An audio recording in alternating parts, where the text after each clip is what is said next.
And welcome. Thank you and welcome.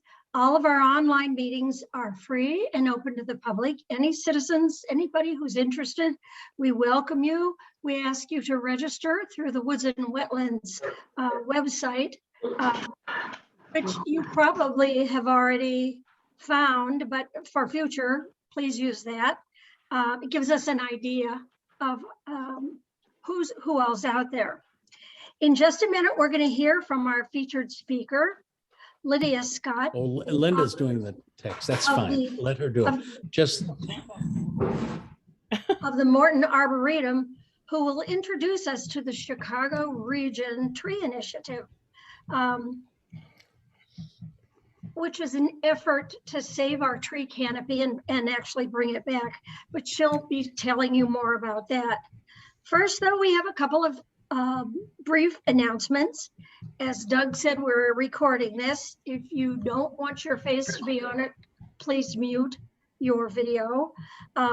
Also, be sure to mark your calendar for next month on April 10th, the second Sunday of the month, when you and your family can hear from an expert at the Shed Aquarium, Maggie Cooper, who will be telling us and sharing with us the problems of the pervasive plastics in our environment. Actually, we have a group here at Woods and Wetlands who is challenging this problem head on. So we'll be hearing from Maggie next month, and she'll tell us about how this horrible problem is going. Finally, before I introduce Lydia, we ask that you mute your audio, especially if you have barking dogs, children who must speak to you immediately.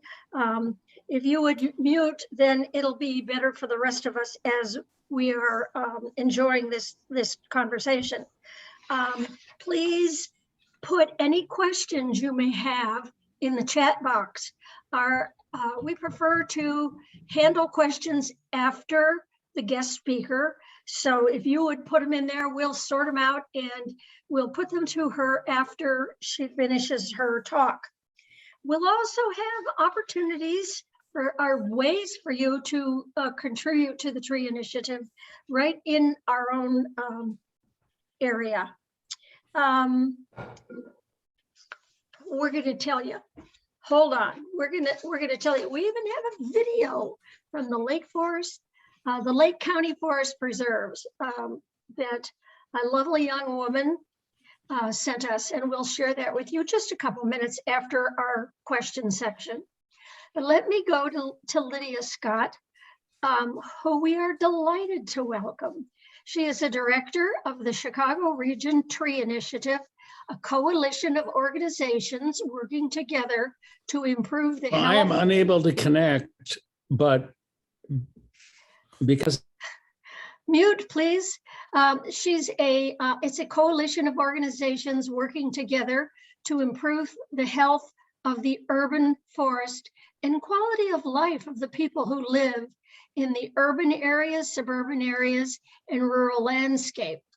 One of the key areas of Lydia's work is to draw out the expertise and resources of partners to support goals and implementation of the regional master plan leading to 2050 with a focus on increased equity. Through a better understanding of the value of the urban forest, improved policy, and increased training for the skills necessary to care for the forest, public and private land managers, owners, and volunteers can improve this important resource for the future. Lydia employs a wide range of methods and works with diverse sectors of the community to achieve these goals. She heads a staff and volunteers from the Morton Arboretum, 14 executive advisory council members and communities across the region as the Chicago Region Tree Initiative works on topics such as forest composition, stewardship, increased forestry professionalism, equity, and climate change in order to improve the health, diversity, and canopy cover of the regional urban forest. Lydia has a Master's of Science degree in Environmental Science from the University of Illinois. Lydia, welcome, and thank you for being here. And we're going to turn this over to you. Thank you, Linda. Let me get my presentation pulled up here. There we go. So it's a pleasure to be with you tonight, and it's fun that it's still light outside. So we all feel a little more refreshed than we would on a normal Sunday evening, I think. So I appreciate you being with me, and hopefully you'll find what I have to tell you informative and entertaining as we roll along. So as Linda mentioned, we're a coalition of organizations. We were founded by the Morton Arboretum. I work for the Morton Arboretum. And our mission is to create a healthier tree canopy that is more abundant, more diverse, and more equitably distributed to provide needed benefits to all people and all communities in the Chicago region. And we're going to walk through why some of those statements have been placed in our mission as we discuss the Chicago region's forest. So first off, the Chicago CRTI is what we call ourselves, covers the 7-county Chicago metro area. And that includes about 284 municipalities and the 50 Chicago wards in the city of Chicago. And it covers urban trees, or the urban forest covers all types of land uses across our 7-county metro area. So it includes the rights of way along expressways, it includes the forest preserves, it includes the trees in your backyard, in your commercial districts, in your downtowns, and in schoolyards. So it's all the trees that are interconnected across our landscape. So it's important when we think about that, especially as we're thinking about policies within communities, that those resources are protected because we are all impacted by them. So urban trees are critical to our quality of life, and they're not equitably distributed. And so what are some of the things that our trees do? So for instance, they remove pollution from our air. I've got to move this over. They improve air quality, they reduce flooding, they clean our water. So when it rains and that dirty water runs off of our roadways, it usually goes into drainage areas and often will come in contact with tree roots that clean that pollution out of the water and pull it up into their tissues. They improve our health. There have been a number of studies that have been done to show that people that are in hospitals, that they can see trees out their window actually improve more quickly than do people who cannot see trees and green space out their windows. There's been studies that have shown that children with attention deficit disorder perform better and are able to manage things in their lives better when they can experience nature. And it also improves our property values. The studies at University of Illinois even, in fact, have shown that communities that are identical to each other in their income and stratifications, demographic stratifications, are actually, if one has trees and one does not, that the crime is lower in that other community. So there's been a number of studies on why trees are significant to us, but they do impact our quality of life.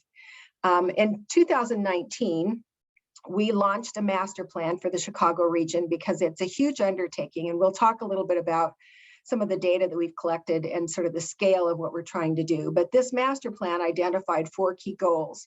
And the first one was to inspire people to value trees, because we find in communities that have low canopy, when residents are asked if they want trees, they'll often say, no, they don't want trees. And there's a few reasons for that. One, they don't want to clean up the leaves. They're worried about wildlife. They don't understand that, their energy bills can be reduced by trees, or their temperature goes down. So it's clearly a lack of understanding about some of the benefits they provide. And it's also obviously some historical challenges that they may have had around trees. So our goal is to get people to understand why trees are important so they can advocate for them in their communities, either as individuals or through their elected officials.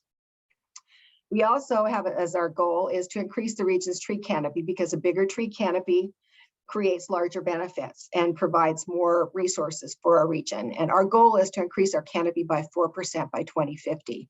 And that may not sound like a very big number, but that's actually 22 million trees that have to be planted between now and 2050. So it's a pretty substantial goal. As our third goal, we have to reduce threats to trees. For those of you that know or had an ash tree on your yard, you understand that we lost many ash trees over the last few years. In fact, we had 13 million ash trees in 2010, and we have 3 million of them left. So we've lost 10 million ash trees in the last 10 years. And so our goal is to reduce threats to trees, and that could be increasing resilience to storm impacts. It could be expanding species diversity to reduce catastrophic losses because of having one dominant species. It's also in reducing impacts from humans, such as construction damage or development, those kinds of things. And then our last goal is to enhance oak ecosystems. Oak ecosystems are our native, our natural heritage for that matter. And a plan was developed in 2015 that was actually written by the Morton Arboretum and Lake County Forest Preserve for Chicago Wilderness called the Oak Ecosystem Recovery Plan.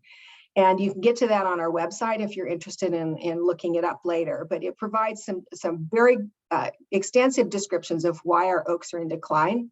Our oak ecosystems are not regenerating. We'll talk a little bit more about that. And then 70% of the oaks, our oak ecosystems are actually on private property.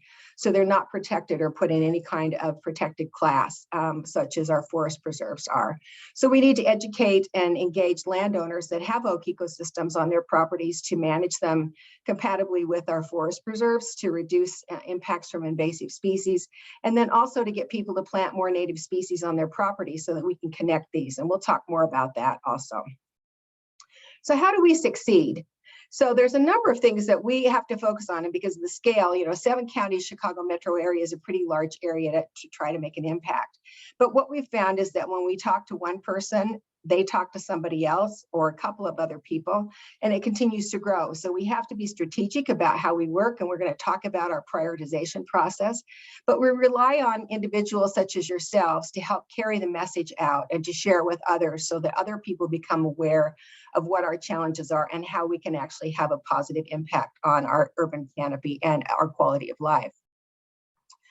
So we deal with a foundation in science. Our work is all based on a foundation in science. So we have scientists across the globe actually that study tree structure and function, and we're lucky at the Morton Arboretum to have some of the leading scientists in those fields. One is that many of our trees that are planted, especially by uninformed or uneducated individuals, are often planted too deep. And so we spend a lot of time providing education on how to properly plant trees so that they're not planted too deep and don't die within a matter of about 10 years.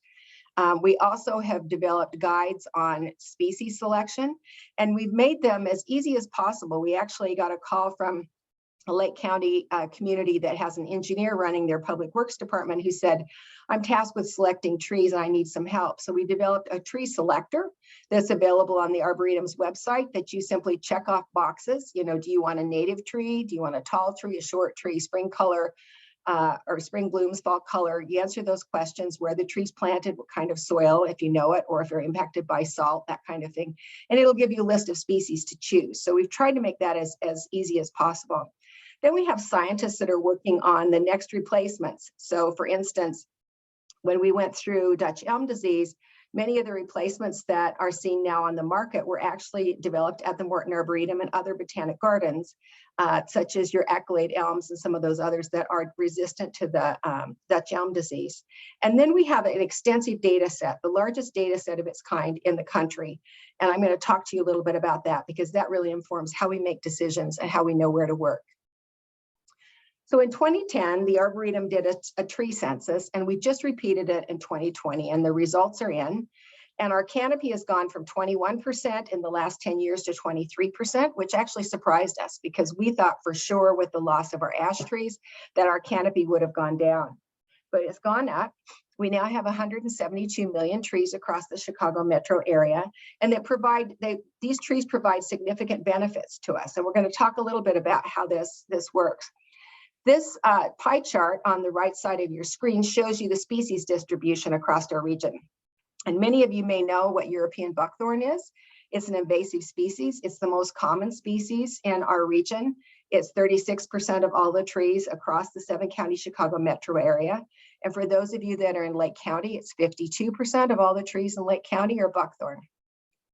And then as you look across the suite of species here, you'll see that some of these are actually what we consider to be weedy trees or other invasive species such as amber honeysuckle, and another honeysuckle that the guys that were doing inventory didn't identify it to the species level.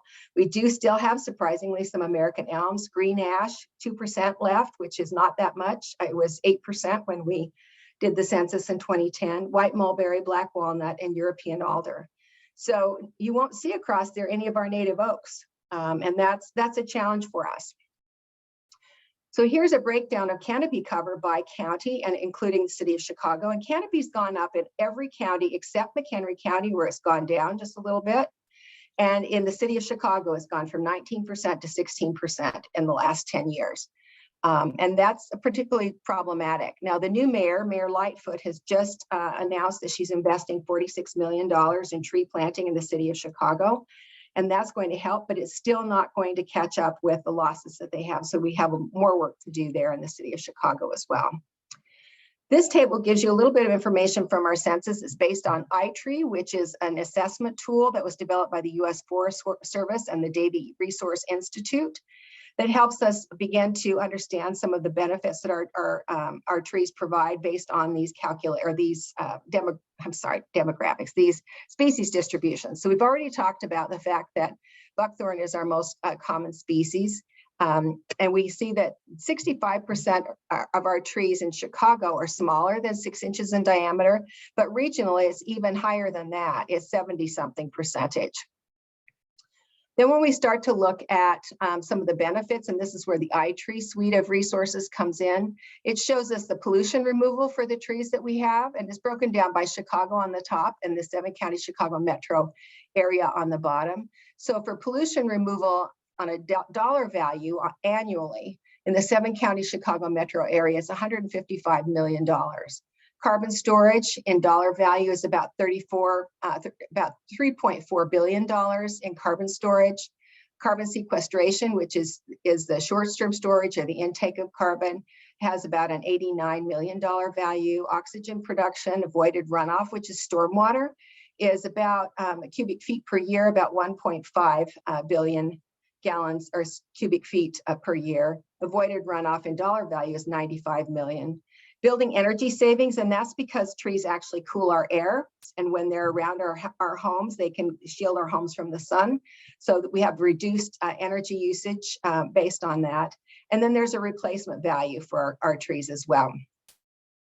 This table gives you some of the species, as I mentioned before, are invasive species. And for those of you that do track this kind of thing or do volunteer work in the forest preserves or other areas, we've gotten many calls about the fact that calorie pear tends to be much more prolific in the last few years. And it's, in fact, that's true.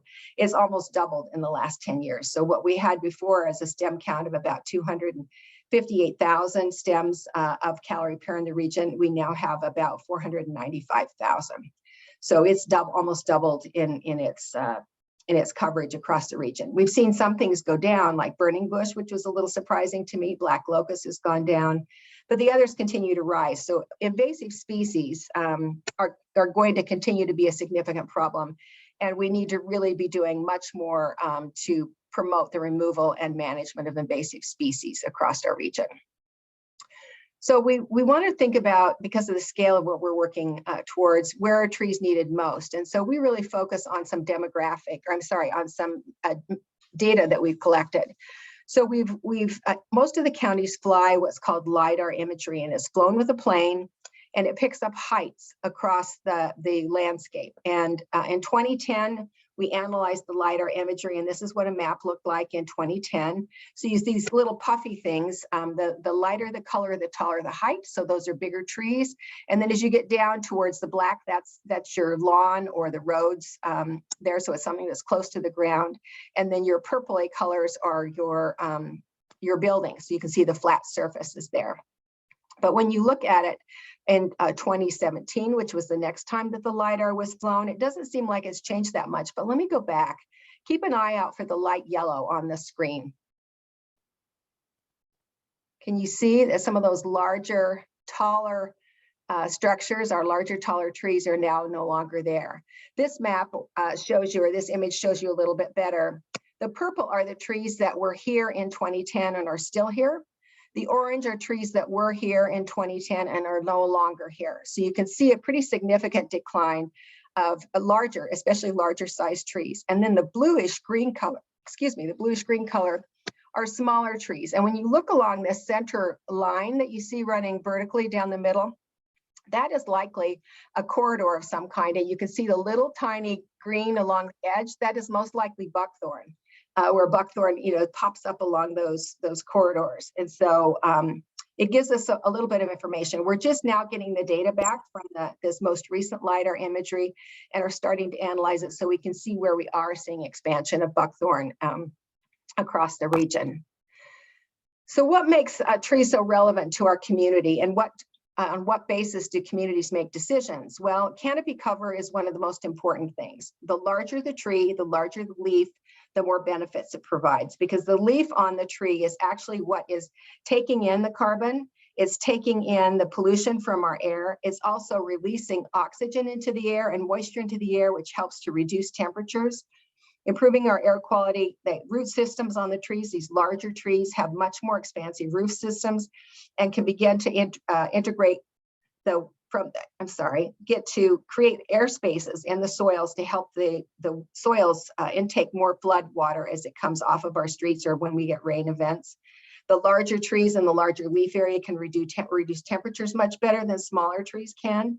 And we know that, we have challenges with respect to vulnerable populations. So where we see that, and I'll show you some maps about this, where we see that we have higher vulnerable populations, and these are populations that have a high percentage of non-English speakers, high percentages of the elderly or small children, often are communities of color. Those tend to be the vulnerable populations that often do not have as many resources as other areas, and so we really want to focus our outreach and our efforts to them. So we focus on those populations. And then we're adding 2 more data sets to our data information that will be coming out in the next couple of months. One is health data. The Center for Disease Control now has health data for all of the communities now in our area so that we can incorporate that in. And the crime data. Where we can get crime data, we often will include that so we can see where there are opportunity areas as well. So those are things that tend to be very relevant with communities and things that we're trying to focus on to help educate and engage the public so they can understand why trees are important. So there's a link on the bottom of this screen that shows you where you can find some of this data. We have an interactive map. It's called a story map on our website. And it looks at this data that's shown across these pages. So we've mapped where we have tree canopy using the Lidar imagery. We've used air quality data from the Environmental Protection Agency, vulnerable populations from the US Census, urban flooding from the Chicago Metropolitan Agency for Planning, and then temperatures, which we've been able to collect using some other data sets that we have. I included this other image here you can see on the lower right-hand corner, and this is a kind of a fun one to look at, and you'll see the link for that is located right underneath that slide. So when you get through with the presentation tonight, go on to that link and you can scroll this little spyglass across the region and you can zoom in as tight as you'd like. And you can start to see where we have temperature differences based on where we have our canopy. So for instance, in this image, you can see these long green lines. Those are typically where we have rivers or stream corridors, and that's where the trees are located. And you'll often see that they're blue when they're looking at the heat map, or when you look at the canopy map, which is the green inside of the circle, you can see where the trees are located. So it's just something for you to take a look at. But we use this information to help us prioritize where we work and what kind of resources that we provide. So this is the priority map. So again, there's the link for it on the left-hand side of the screen. So when you go to this map, you can click on any area on this map over here, and it will populate with a little sign that will pop up. So for instance, I clicked on the map in this little location, and it's Greater Grand Crossing, which is located in the city of Chicago. And its priority ranking is very high for us. Its percent canopy is 6. Now, what's interesting is our canopy cover in the Chicago region ranks from about 3% to 66%. And oftentimes the 3% canopy is that low because we're looking at an agricultural community. But sometimes, like in the city of Chicago, you're not going to have a bunch of cornfields in the middle of Chicago. That is often where we have real high impervious surface, like lots of railroad lines or semi-trailer storage areas or expressways or large industrial sized buildings.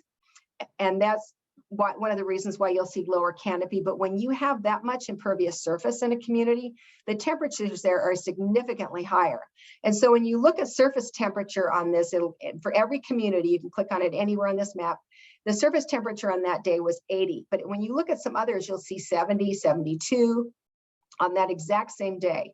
So you can see that there's a significant increase in heat or temperature there. Flood susceptibility is 9.23 out of 10. So this neighborhood in Chicago has a high flood susceptibility rating. And then air quality is 2.34, which is reasonably high. And then their vulnerability ranking is high. And we have some communities that have a very high ranking for vulnerability, meaning that they have very limited resources and very high populations of vulnerable individuals. So let's take a look here. This is the village of Clear, or the neighborhood of Clearing, which is also in the city of Chicago, and I just clicked on that. And this is another map that we have. So this is the chicago.org interactive map.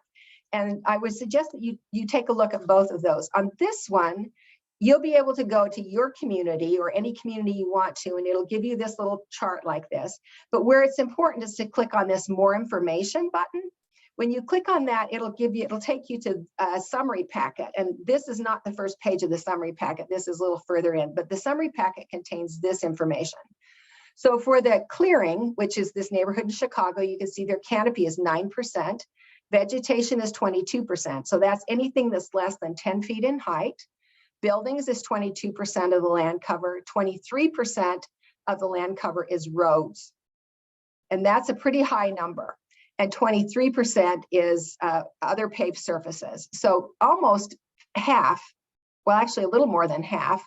No, I'm sorry, my glasses are blurry. Just a little less than half, at 46% of that entire community is a paved surface of some kind. And that's not counting buildings. So you can see they have some pretty significant challenges. But what's interesting to note is on this D pie chart down here, it shows you the potential plantable space. And that's where there are opportunities to plant that are not roads, that are not buildings, and maybe some other paved surfaces, but are not necessarily required paved surfaces. But it could also be like a golf course or a soccer field. So, you have to look at the different land cover to see are there potential opportunities. But there's clearly an opportunity to plant at least another 20% canopy in this neighborhood and make a significant impact on that community. So where do we know to plant? So when we look at land cover, so this table in the upper left-hand corner shows you area of acres by the land use. And so we can see for transit is the largest land use in that community, which we expected, right? Because we saw that tremendous amount of roads and tremendous amount of impervious surface. So transit is the area where there's the most potential to make an improvement, or that's the largest land use. But residential also has a large area. So if we look at this lower right-hand corner table, you can see it strips out the different kinds of land cover and just gives you the basics. So here with land, for the land use, transit is the area where they would have the most opportunity for increasing planting, and residential would be second. And residential is usually the #1 land use. And so we know that many homes or many residential areas have the potential to plant more trees than what they have on them, and can actually have a pretty significant impact on benefits for their homes, either through reduced energy use, reduced flooding in their basements, or improved air quality, especially if it's near their air intake vents for their air conditioners or the heating systems. Included in this packet, and remember this community only had 9%, I'm sorry, 6%, was it 9 or 6? Can't remember, let me go back. 9%, this community I had 9% canopy, but even with 9% canopy, they're still getting about $250,000 worth of air pollution benefits. Carbon sequestered is $15,000, stormwater benefits is $73,000. The likelihood is that no money is spent on trees in that community, and likely they haven't planted trees in years in that community.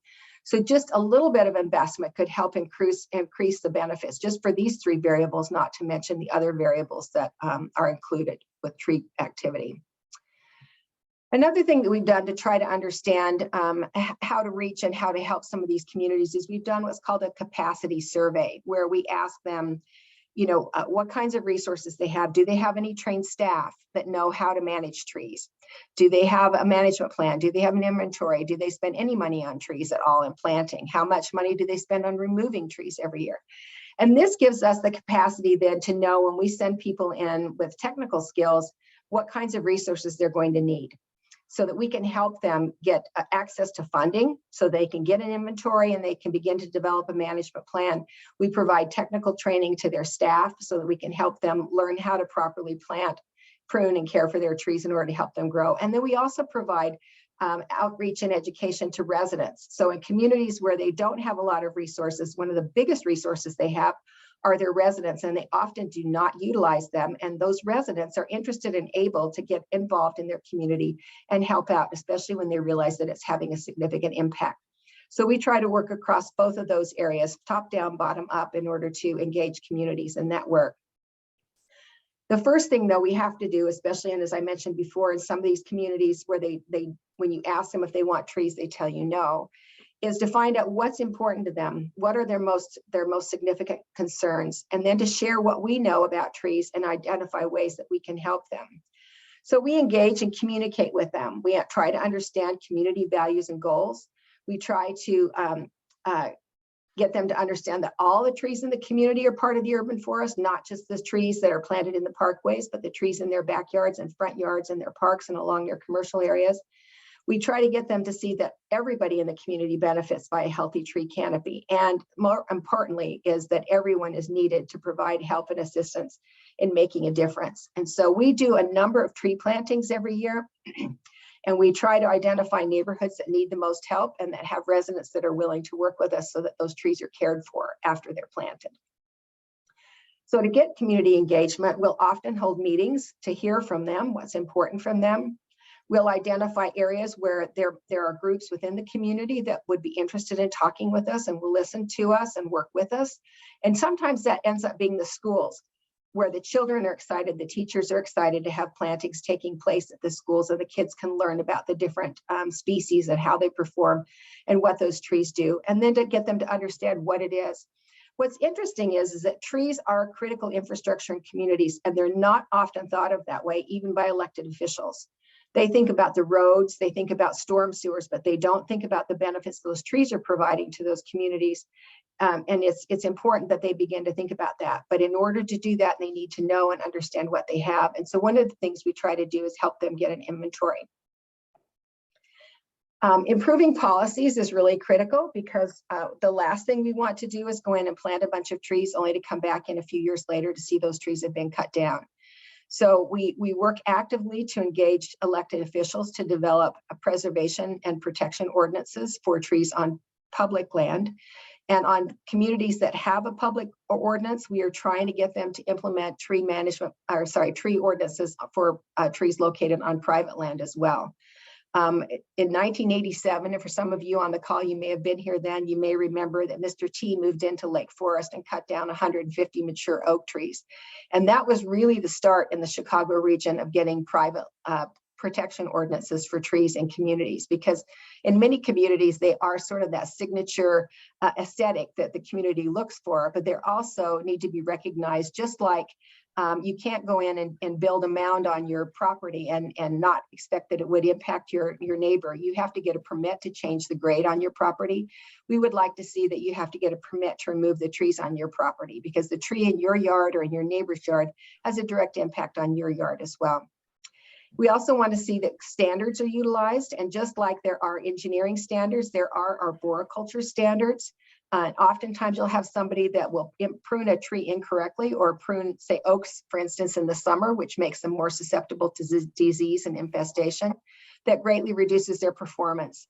We also want to see that some regulations and some advice and direction is put into place on how development takes place within a community, so that large tracts of forested land aren't just cut down in order to put in the next strip mall or parking lot or other thing like that, and that protections are in place, especially for our larger trees that are providing significant benefits to us. So as I mentioned, we provide a lot of training. We do a program called the Community Tree Network, where we encourage communities to send their staff. They select topics that they want to hear about, and then they learn about, it could be grant writing, it could be writing an ordinance, it could be hazard assessments on trees. And then they spend a pretty good chunk of their time just talking to each other about how their different programs work. So it's an opportunity for mentoring to take place. We work actively with industry and associations, the Illinois Landscape Contractors Association, Illinois Green Industry Association, Tree Care Industry Association, and others to make sure that we're promoting and utilizing the best standards of tree care.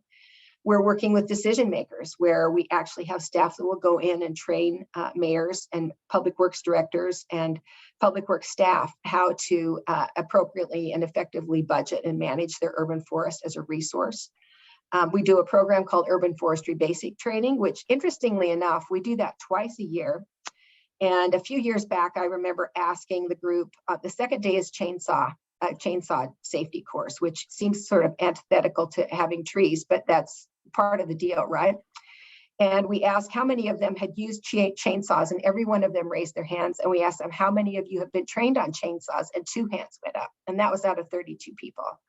So we think this is a really critical thing for them to know. And we know with increased storm activity that we see significantly more down trees and branches after storm events, especially in communities that are not maintaining their trees or pruning them on a regular cycle. And as a consequence, you have people in the community that are running chainsaws across your community that don't know or have never been trained to do it. And then the other thing that we do is we provide pretty extensive training with volunteers. So we do a number of tree plantings. We plant about 2,000 trees a year through volunteers and helping support volunteer planting events, where we'll actually organize them and work with the landowners to get those trees planted in those communities. So volunteers are trained to do a lot of good work in the communities. The other thing that's important is increased funding. Currently, the Illinois Department of Natural Resources forwards funding from the U.S. Forest Service to us, which we subgrant out to communities on behalf of the Illinois Department of Natural Resources. And this funding goes to, it's a competitive program. Communities have to submit an application, but we prioritize communities that are under-resourced or vulnerable populations so that they have a little better chance at it. We help them write the proposal, which is, we make it as simple as we possibly can. And then we have outside individuals that rank the grants so that we can help people write them without a conflict of interest. We provide grant writing workshops. And then the other thing that we're currently doing right now is we have a carbon program, and Lake County Forest Preserve actually was one of our pilots for this, where they plant in the carbon program is really designed to help communities and forest preserves that are already doing these tree preservation and tree planting projects. And so it's just a way of getting credit for what they're doing. So Lake County Forest Preserve has planted a number of young trees over the last 3 years. They put those all on a spreadsheet. We sent those off to a not-profit that we work with in Seattle called City Forest Credits, who's a third-party crediting entity. They provided carbon credits for them, and then we were able to get those into a national sale and sell those carbon credits this January. So this just happened, and now revenue is coming back to Lake County Forest Preserve to help continue to do that work. So they're actually getting money for things that they're already doing. So we feel like that's really a great opportunity. And then the last funding opportunity we have is we were funded by the Walder Foundation, which is a new family foundation in the Chicago region, to build corporate engagement for what we're trying to do. And most corporations have sustainability goals that they're working to achieve. And so we're trying to align their sustainability goals with our goals and get funding into communities and neighborhoods where trees are needed most. As I mentioned, it's really critical that we engage everyone at all levels in a community. So I talked a little bit about working through the schools, but we also work, as you can see at the table on the right, where we're doing a volunteer tree planting, where people that come, we will show them how to properly plant trees. We have guides and resources such as the tree owner's manual. We have watering buckets with instructions in English and Spanish on when and how to water and mulch your trees correctly. In the lower right-hand corner, this is one of the urban forestry basic trainings where the participants are learning about basic physiology of trees so that they understand how they function and how they work. And then the image on the lower left corner is actual foresters from municipalities that are getting together to go out to learn about diversity and how to select diverse species from our local tree nursery so that we don't run into these problems of other catastrophic losses like we experienced with elm and then ash and likely soon to be maple, because maple is 20% of all of this, 32% of all the street trees in the region. Lastly, as I wanted to really point out for you guys, because I know you're very focused on our natural areas, is the situation with our oaks. It's really important that we focus on how we can connect and improve the health of our oak ecosystems. One of the challenges that we have is that oaks are not regenerating in our natural areas. You'll often see when you walk through on a trail in the spring of the year, these little tiny oaks that will pop up. And then when you come back through in the fall or the next spring, they won't be there. And there's a number of reasons for that. One, it could be browse from deer, but many times it's also from lack of sunlight. Oaks can get enough energy to sprout out of their little seeds, but if they can't continue to get enough light, then they don't grow very much. And they need about 50 to 60% light in order to be able to grow into larger sizes and have enough energy to produce growth for them. So we're working actively with the forest preserves, and some of you may be aware that Lake County Forest Preserve, Cook County, and I think DuPage also are doing selective clearing where they're creating canopy gaps in our forests. So luckily, one of the benefits of the ash loss was that it created these openings in the canopy, but in some cases, it's still not enough openings. So they've gone in and they selectively remove some trees in order to get age diversity in our forests. Because right now, the average diameter of a tree in our region is 18 inches or larger. We're not seeing our oak trees in our in our smaller size classes. So for the forest to be healthy, we need to have a wide range of age classes in there, and we're just not seeing them right now. So they're really having to push to make that happen. So those are some of the concerns that we have about oaks. Conservation at Home is a really great effort to get homeowners involved in planting native species on their properties. And we've developed some resources that are on our website. They're called the Healthy Series. So there's Healthy Hedges that talks about buckthorn removal and management of buckthorn and its impact on our natural areas. And it provides also replacement suggestions. So there's a table or a poster essentially that was put together, and it actually was designed by Lake County Forest Preserve with us and our team. We have about 5 or 6 other organizations through Chicago Region Trees Initiative that participated in that, but it's designed so that you can take it with you to your home, what am I trying to say? Nursery, your local nursery, whether it be your garden center or even Home Depot, if you can find a good species diversity at Home Depot. But it gives you a list of species to choose from that are good replacements for buckthorn. Then there's one called Healthy Homes that talks about management strategies that you should undertake on your property. One, to reduce water running off of your property, whether it be through installing rain gardens or rain barrels, reducing the amount of pesticides and herbicides on your property, how to properly care for your trees, and increasing native species on your property. And then the third in the series of our Healthy series is Healthy Habitats that talks about management strategies for maintaining and caring for native oak ecosystems and strategies that you might see in the forest preserves that sometimes can be a little alarming to people. When they see a fire running through, they don't know that that's traditionally how our landscape has been managed for the last 10,000 years. Due to our Native American settlers that were here before us. And then also some of the other challenges with cutting down buckthorn. Some people don't realize that buckthorn is a bad thing, and not all that is green is good. So we have to really explain that. So there are three pieces that we've developed to help promote the support of our oak ecosystems. And then I don't know how many of you might be aware of this or not, but October is Oaktober. It was designated Oaktober by Governor Rauner some years ago and continues to be designated as Oak Awareness Month. And so there are a number of activities that we advertise on our website. So if any of you have activities that you'd like promoted, please send them along to us and we'd be glad to get them posted on our website so that we can encourage people to get out and experience oaks and understand that they need our help. So this is a little more information about our oaks. The mapping on the right shows you our oaks prior to 1830. And how we know this is that, and some of you may already be aware of this, but there were surveyors that walked across the United States and mapped. They were surveying the US to begin to sell it off. And so as these surveyors came through Illinois, they brought in these chains that they would measure along the vertical and horizontal lines where many of our roads are currently located today.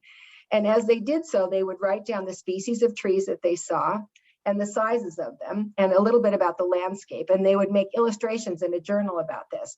One of the scientists at the Arboretum actually recorded or took the journal listings from those journals and mapped all those. And so that's what the map that you see on the right.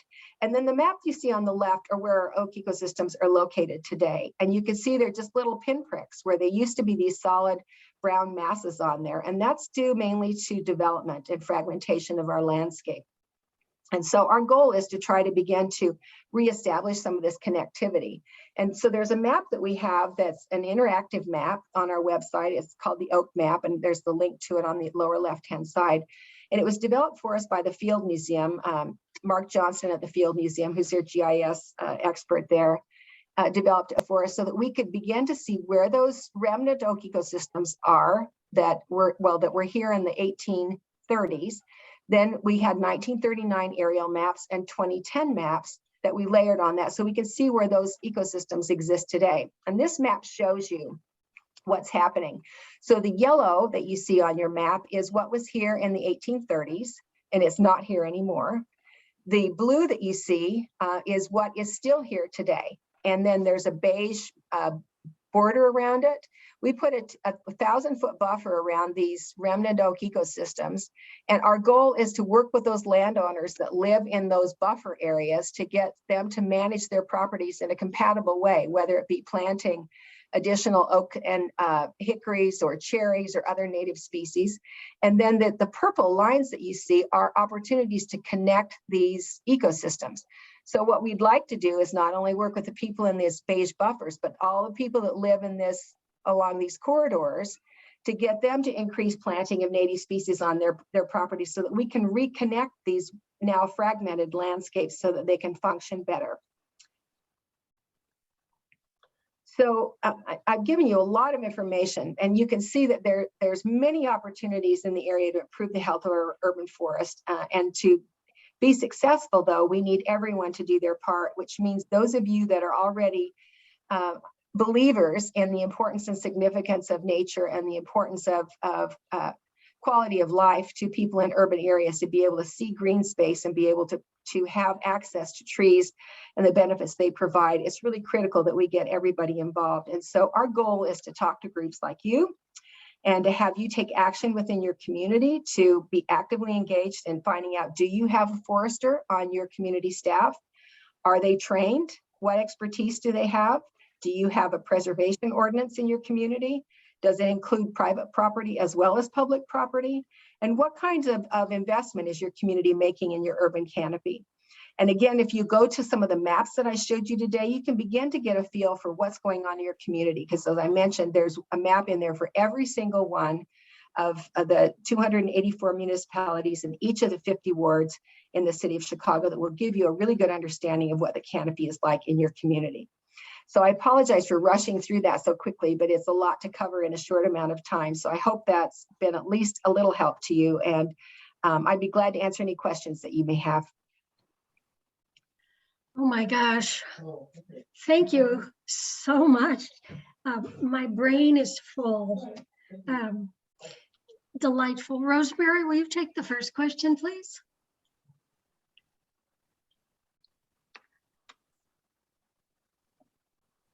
You're on mute, Rosemary.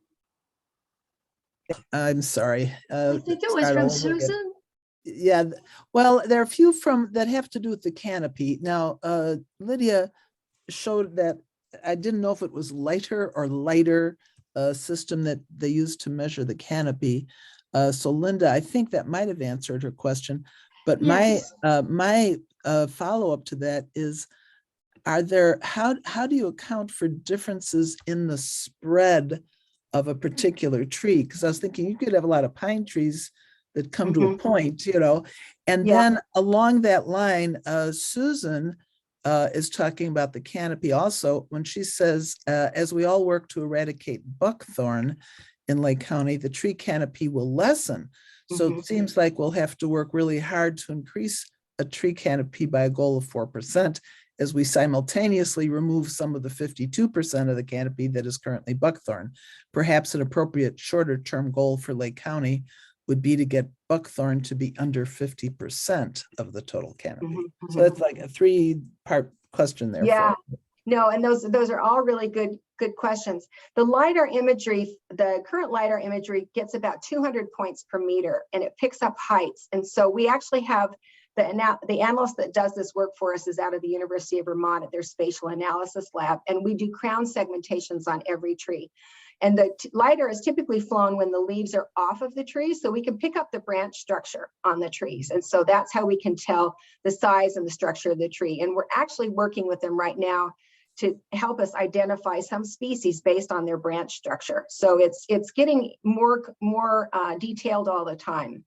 So that's an important thing to know there. You're absolutely right with respect to 52% of our canopy being buckthorn in Lake County, that removing all the buckthorn at once is going to dramatically impact the canopy cover. What we suggest is you go after the female buckthorn first. Sexist as it may sound, they're the ones that have the berries on them, and those berries are what's causing the problem. So go through and get rid of all the female buckthorn and then begin to replant. Many people don't want to remove that buffer that separates them from their neighbor. They like having that screen there. So go through and remove the female buckthorn and plant them with desirable species, and then come back and slowly transition to other species. The other thing that's important about buckthorn is that it's a small leafed tree. And so that the benefits that buckthorn provides is pretty small compared to, a larger leaf tree, even of the same size. The other thing to understand with buckthorn is that it's causing dramatic impacts to the soil structure. So buckthorn leaves decompose very quickly and releasing a lot of nitrogen in the soil, which oaks and some of our other native species do not care for. So we want to it's essentially poisoning the soil with high nitrogen content, but it's also creating a chemical in the soil called emodin, which is killing or dramatically deforming small salamanders and reptiles that are smaller little wildlife that live in our soils or close to the soils, so that they're not actually able to complete their life cycle. So there's lots of challenges with buckthorn, not just thinking about it from the benefits that trees provide.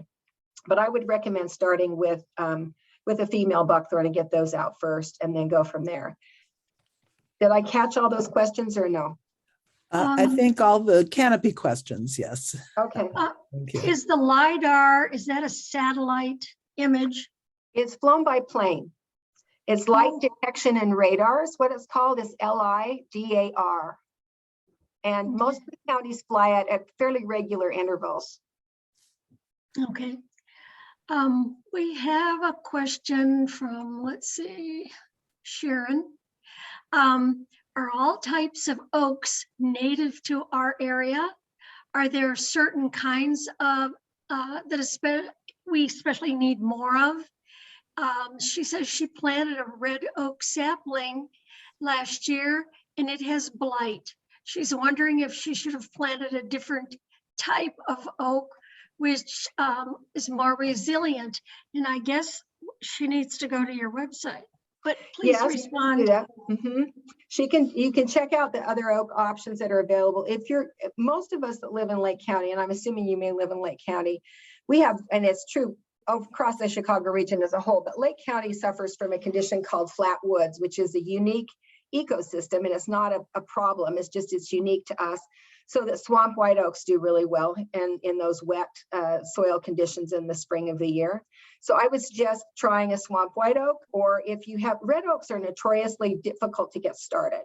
So I wouldn't give up on red oaks. I would just know to plant them in an area that isn't going to hold a lot of water in the spring, where the soils can dry out a little bit more. They'll do better.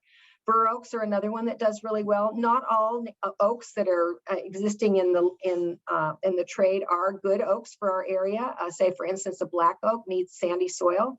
So I would not recommend planting a black oak if you have a heavy clay soil. But you could certainly go on and look at the tree selector for that.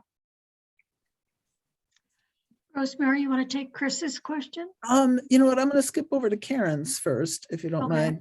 Karen wonders, was there, sorry, Chris, we'll get back to you. Was there consultation or engagement of Indigenous people to draw in their wisdom and knowledge of trees during your 2050 plan development and implementation? There was not, and that's really an excellent, you're the first person I know of to ever point that out. So I really appreciate hearing that, and that would be something that would be very valuable to have. We work a lot in Seattle with folks in Seattle, and I know they do utilize a lot more of input and direction from their Native American populations there than we do here.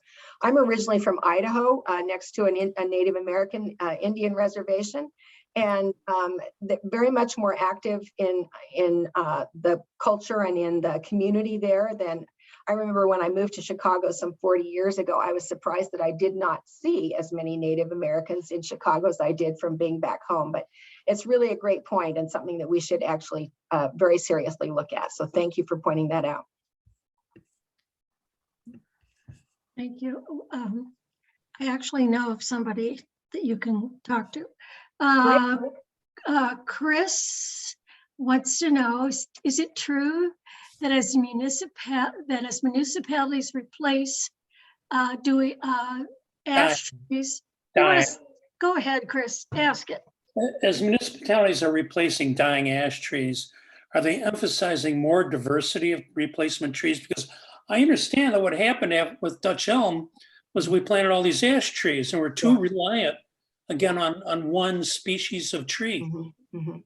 You're absolutely right. And it's something that we certainly have pushed. And when we develop ordinances with communities, we try to get them to put in there that we recommend not more than 5% of any one species, 10% of any one genera, or 15% of any one family be planted. Now, that said, it takes a long time to make a change in a forest because trees grow very slowly. So we know from our 2010 census that 32% of all street trees were maple trees. And we're not recommending you out and cut down your maple trees in order to get more diversity.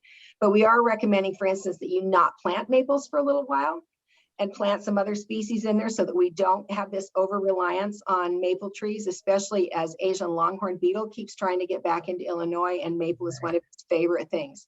So diversity is very heavily pushed in everything that we do in working with the Illinois Arborist Association, in the Public Works Association, and when we work with mayors and administrators. We have a whole page on it in our canopy summary packet for communities. So we do push it, but that doesn't mean they listen. Thank you. And it looks like this might be the last one. Camilla wants to know, do you have policy examples of buyback programs for buckthorn removal on residential properties? Fayette, is that, I don't know my A's, is that Alaska or Arkansas? I think it's Alaska, has an invasive bounty, but I can't find anything locally. There is not anything locally here, but there is in Ohio. They have a calorie pair buyback program. We actually just had them come speak at a workshop for us, and I'd be glad to help make that connection for you if you're interested. Well, I think we have come to the end of our questions. We are ever so grateful. We have had a request. If you could, in the chat dialogue, could you put your website so that it's right in front of us? I mean, okay, so we're old and we need a little help. If you could put that in, that would be most appreciated.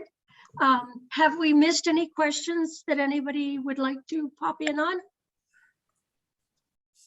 If not, Doug, are you up and running?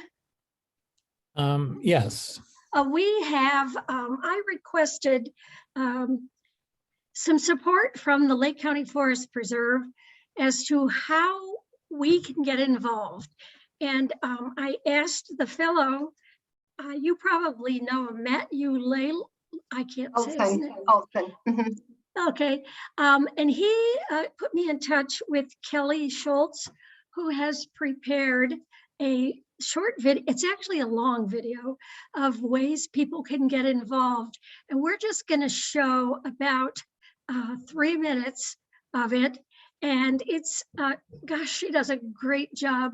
And you can never be more than, in our area, you can never be more than 10 minutes from a forest preserve.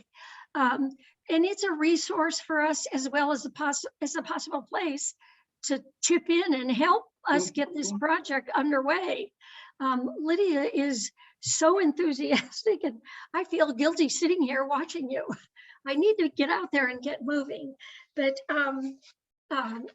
we thank you ever so much, and we will be back in touch.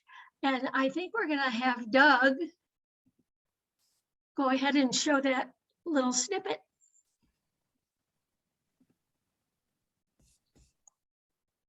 Hi, everyone. I'm sorry I couldn't join you live or in person tonight, but thank you for this chance to speak with you. My name is Kelly Schultz. I work for Lake County Forest Preserves, and I'm excited to share with you some of our current volunteer openings that we have. So here are your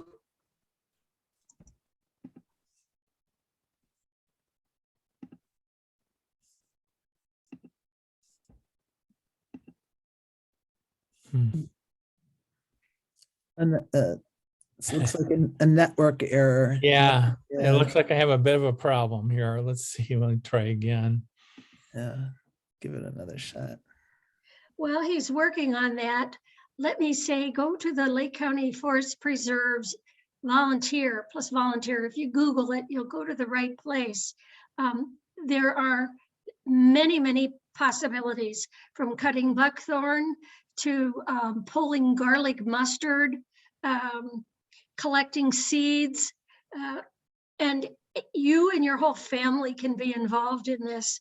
I have done a little buckthorn cutting myself, and I can say that if I could do it, you can do it.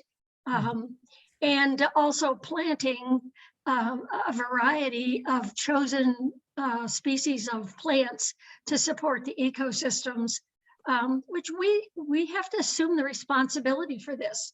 We've done this. We moved in here, chopped down the trees, and named the cities after them.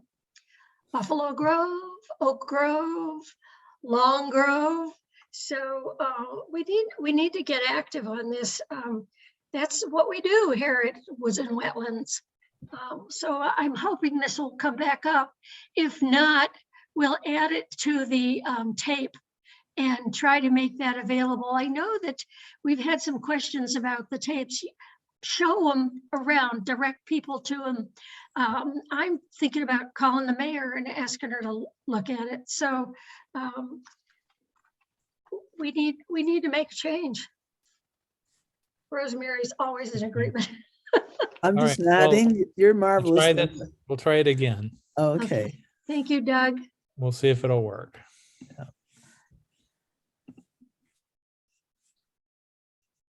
Hi, everyone. I'm sorry I couldn't join you live or in person tonight, but thank you for this chance to speak with you. My name is Kelly Schultz. I work for Lake County Forest Preserves, and I'm excited to share with you some of our current volunteer openings that we have. So here are your forest preserves. You can see in dark green across the county, we have 31,000 acres of land across 64 sites, which means we are never more than 10 minutes from a forest preserve anywhere in the county. And we have a lot going on. The easiest way to jump in as a volunteer is to join our restoration workdays. You can find this right on our calendar on our website. You can filter by the category of restoration workdays to see a bunch of these popping up. Click on any one of those and you'll find information on, there's a link in there for where you're meeting, who's running it, and their contact information so that you are fully prepared for that workday. A lot of what we're doing right now is cutting out buckthorn. As many of you probably know, this is an invasive plant, a real jerk of a species. It fills in quickly. The berries are a laxative, so they're not real healthy for the birds to eat. It messes with the soil. The plant has this amodin chemical that's all throughout, but especially in the leaves. So when the leaves drop into waterways, it leaches out and it's killing frogs and amphibians.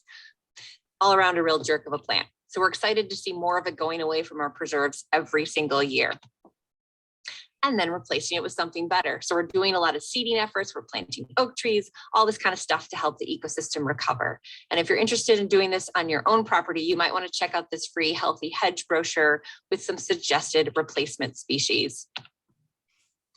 Our restoration work days are open to drop-ins. There's no commitment required, no experience necessary. Just come join us. These work days are 2 to 3 hours long. We welcome ages 10 and up with an adult. Minors do need the signature from their legal guardian to participate, but no experience. We've got trained volunteers who will help explain the work as you go, or sometimes staff at these work days. And you'll get to go off trail and see kind of behind the scenes what your forest preserves look like. Here's a recent work day. You can notice how thick and dark it is on the left side of the photo before, and here it is after just 2.5 hours worth of work. All of that was just buckthorn in this one little spot. And you can see those piles on the right that we have to go back and burn. If you're interested in any of these more skilled roles, being a brush pile boss or a chainsaw operator, you have to go through our training and certifications first. But we offer those for free for volunteers. And if you're a drop-in, you can have the confidence to know that these folks have been through training with us before they're allowed to cut at a work day. Pretty soon we'll be switching to garlic mustard. This is another Eurasian weed that was brought in by the early settlers. It's a mustard plant with a strong garlic odor. Very easy to pull, but it takes a lot of hands to do that. So if you're interested in this kind of work, this will be starting in May. We'll be pulling garlic mustard.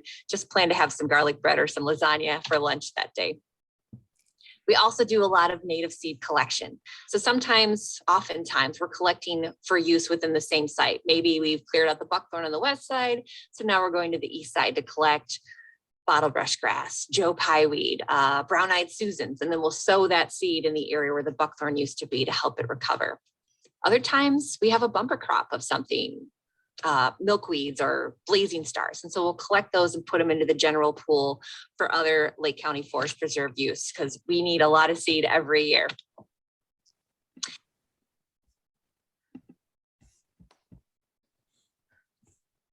Thank you, Doug.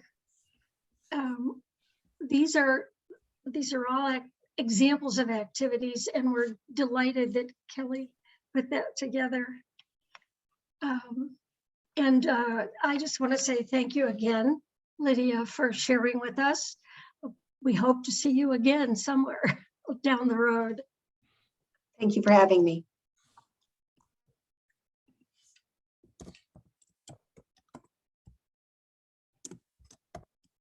Oh, I should say, please remember that next month we're going to have the Shed Aquarium. Maggie Cooper will be talking with us about the pervasive plastics in our world. The Shed has done a lot of work on this. We have our own group. Sharon Starr heads that up, and we're working to get plastics and extra plastics out of the restaurants and takeaway foods, even in schools and churches. So it'll be great to hear from Maggie and hopefully from Sharon afterwards. And then in May, we have the Sea Shepherds, who are working, a conservation organization who works to protect our environments, our habitats, and our wildlife in the oceans of the world. That is going to be a terrific program also. Finally, and we have actually more, but the Great Wet Lakes Alliance will be coming in June, and I'm going to stop talking because my voice is going. So someone else say good night. Thank you, everyone, and we'll see you next month.